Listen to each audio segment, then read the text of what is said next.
ইতিহাস ঘাঁটলে দেখা যায় বহিরাগত শক্তিগুলো বাংলাদেশে এসে বারবার সমস্যায় পড়েছে। মুঘল আমলেও বাংলার নবাবরা প্রায় স্বাধীনভাবেই শাসন করতেন। ব্রিটিশরা এত বছর ভারত শাসন করলেও বাংলার গ্রাম অঞ্চলে প্রবেশ করাটা তাদের জন্য কঠিন ছিল। 1971 সালে যুদ্ধেও এটাই দেখা গেছে। গেরিলা পদ্ধতিতে যুদ্ধ করে বাংলাদেশিরা পাকিস্তানের মতো সুসজ্জিত সেনাবাহিনীকে হারিয়ে দিয়েছিল। এই ভূখণ্ডের দীর্ঘমেয়াদী সামরিক অভিযান চালানো যে কোনো দেশের জন্য দুঃস্বপ্নের মতো।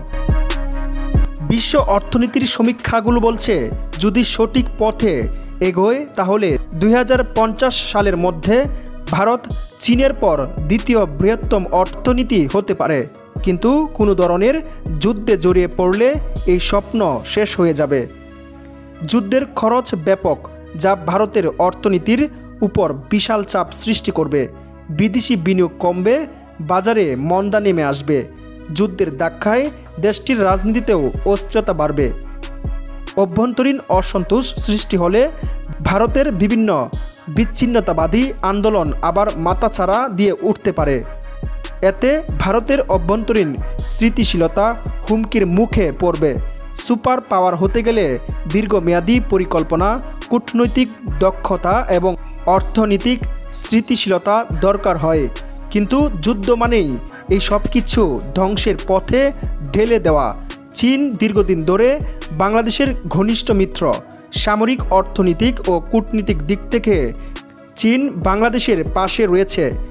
ভারতের সঙ্গে বাংলাদেশের যুদ্ধ বাঁধলে চীন সরাসরি যুদ্ধ ঘোষণা করলেও সীমান্তে বিশাল সামরিক চাপ সৃষ্টি হতে পারে। একদিন দিল্লির সাউথ ব্লকের কনফারেন্স রুমে আলোচনার ঝড় বইছে। সামরিক বিশ্লেষকরা মুখোমুখি বসে, টেবিলে বিশাল মানচিত্র বিছানো। আলোচনার বিষয়, যদি বাংলাদেশের সঙ্গে যুদ্ধে জড়াতে হয় তাহলে কি হবে? কেউ একজন গম্ভীর সুরে বলল, আমরা তো বৃহৎ শক্তি, বাংলাদেশ আমাদের সামনে দাঁড়াতে পারবে? একজন অভিজ্ঞ জেনারেল চুপচাপ বসেছিলেন। তিনি ধীরে ধীরে সামান্য ঝুঁকলেন, ঠান্ডা গলায় বললেন, এটা যদি তোমরা সত্যি ভাবো তাহলে ভয়ঙ্কর ভুল করবে। কারণ যুদ্ধ হলে বাংলাদেশ ভুগবে ঠিকই, কিন্তু ভারত টুকরো টুকরো হয়ে যাবে। রুমের ভিতরে মুহূর্তেই নীরবতা নেমে এলো। বাংলাদেশ এমন এক দেশ যেখানে যুদ্ধ করা শুধু কঠিন নয়, প্রায় অসম্ভব। চারপাশে নদী, খাল, বিল আর নিচু জমির কারণে ভারী সামরিক যান চলাচলের সুযোগ কম। ট্যাঙ্ক বা বড় অস্ত্র বাংলাদেশে প্রবেশ করানো গেলে তা সহজেই আটকে পড়বে খাদার ফাঁদে। এদিকে বাংলাদেশের সঙ্গে ভারত যুদ্ধে জড়ালে চীন বাংলাদেশের পাশে থাকবে। এতে ভারতকে একসঙ্গে দুই ফ্রন্ট যুদ্ধ করতে হবে। একদিকে বাংলাদেশ, অন্যদিকে চীন। ইতিহাস বলে, দুই ফ্রন্টে যুদ্ধ চালানো কোনো দেশের পক্ষেই সহজ নয়। দ্বিতীয় বিশ্বযুদ্ধে হিটলারও এই ভুল করেছিল এবং শেষ পর্যন্ত পরাজিত হয়েছিল। চীনের এই সমর্থন বাংলাদেশের সামরিক শক্তিকেও বহুগুণে বাড়িয়ে তুলবে।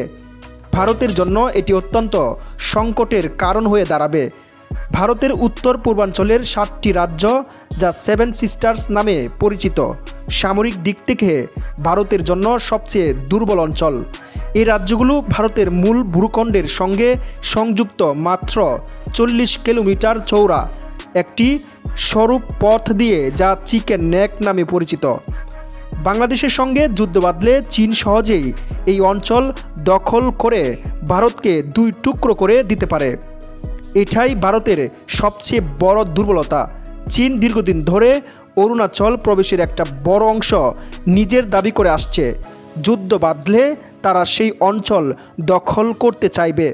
ভারতের সামরিক বিশ্লেষকরাও স্বীকার করেন, এই অঞ্চলকে রক্ষা করা তাদের জন্য কঠিন হবে। সুতরাং বাংলাদেশের সঙ্গে যুদ্ধে জড়ানো মানে ভারত নিজের অস্তিত্বকেই হুমকির মুখে ফেলা। বিশ্ব রাজনীতিতে ভারত ও যুক্তরাষ্ট্রের সম্পর্ক সবসময় সুবিধাবাদী। ভারত যতই শক্তিশালী হচ্ছে ততই যুক্তরাষ্ট্র এটিকে ভবিষ্যতের প্রতিদ্বন্দ্বী হিসেবে দেখছে।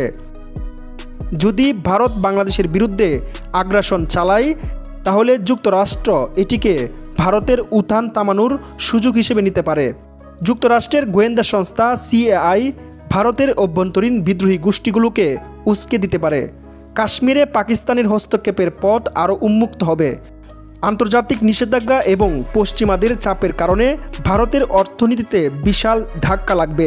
ফলে যুদ্ধের ফলে যে আন্তর্জাতিক জোট ভারতের বিপক্ষে চলে যাবে, সেটাই ভারতকে আরও বড় সংকটে ফেলবে। সামরিক শক্তির দিক থেকে ভারত শক্তিশালী হতে পারে, কিন্তু যুদ্ধ কখনোই শুধু অস্ত্রের শক্তিতে জেতা যায় না। আমেরিকা ভিয়েতনাম দখল করতে পারেনি, রাশিয়া আফগানিস্তানে টিকতে পারেনি, কারণ যুদ্ধের আসল শক্তি হলো ভূমির মালিকানা ও প্রতিরোধের মনোবল। বাংলাদেশের মানুষ 1971 সালে যেমন প্রতিরোধ করেছিল, তেমনি প্রতিরোধ গড়ে তুলবে ভারতের বিরুদ্ধে। যুদ্ধ বাঁধলে যুক্তরাষ্ট্র, চীন, পাকিস্তান সক্রিয় হয়ে যাবে।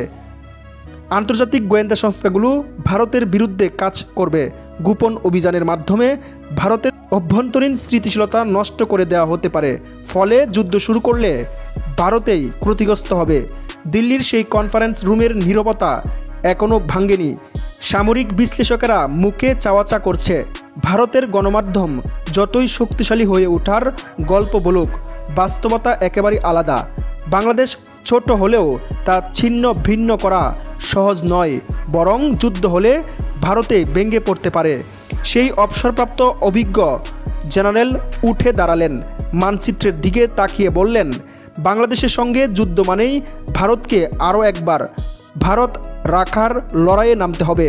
রাত গভীর হচ্ছে। রাতের নীরবতায় বাংলাদেশ ভারত সীমান্ত বরাবর দুটো পাখি উড়ে যাচ্ছে। তারা শুধু যুদ্ধ চায় না, শান্তি চায়। নরেন্দ্র মোদী কি শান্তি চায়?